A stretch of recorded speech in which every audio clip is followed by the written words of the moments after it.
వీడియోలో నా భార్యను అలా చూడగానే అక్కడే చంపేయాలన్నంత కోపం వచ్చింది. అయినా కంట్రోల్ చేసుకుని ఒక ప్లాన్ వేశాను. ఆ ప్లాన్ ప్రకారమే నా భార్యను ఒక ప్లేస్కి తీసుకెళ్ళి అక్కడ నా భార్యతో సింగపూర్కి వెళ్తున్నామని చెప్పి షాపింగ్ చేసుకోమని పంపించాను. కావాలని 20 లక్షలు చెక్ ఇచ్చాను. నా భార్య వెళ్ళి బ్యాంకులో డబ్బు డ్రా చేస్తుందని నాకు ముందే తెలుసు. నా ప్లాన్ ప్రకారమే తను అలా చేసింది. నేను ఈ గ్యాప్లో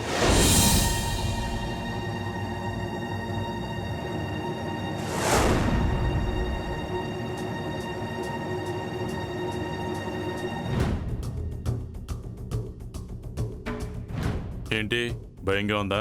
అవును సార్. నీకెందుకు భయం? ఆడది రమ్మని పిలిస్తే ఏ మగాడైనా వెళ్తాడు.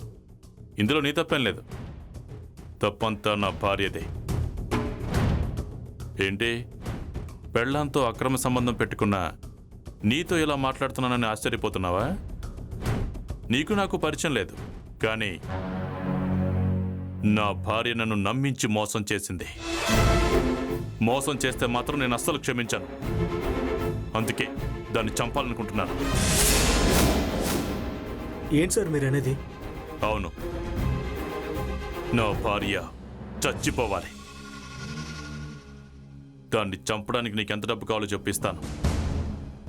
నేను స్వప్నం చంపలేను సార్. అయితే నువ్వు చస్తావు. నువ్వు విన్నది కరెక్టే. నువ్వు నా భార్యను చంపకపోతే నేను నిన్ను చంపేస్తాను. చెప్పు, నీ ప్రాణం ఇస్తావా, దాన్ని ప్రాణం తీస్తావా? ఊరికే దాన్ని చంపాల్సిన అవసరం లేదు. చంపినందుకు 50 లక్షలు ఇస్తాను. నిజంగానే సార్? నీ అకౌంట్ నెంబర్ చెప్పు, అమౌంట్ ఇప్పుడే ట్రాన్స్ఫర్ చేస్తాను.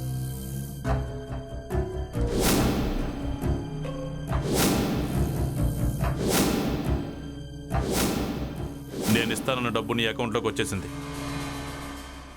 నేను చెప్పిన పని చేస్తావా, చస్తావా?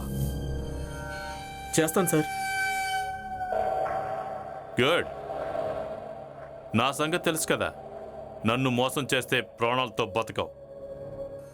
ఇంకో ₹1 కోటి ఖర్చు పెట్టించైనా సరే నీ శవాన్ని ఎవరికి దొరకకుండా చేస్తాను. మోసం చేయండి సార్, మీరు చెప్పినట్లే చేస్తాను సార్.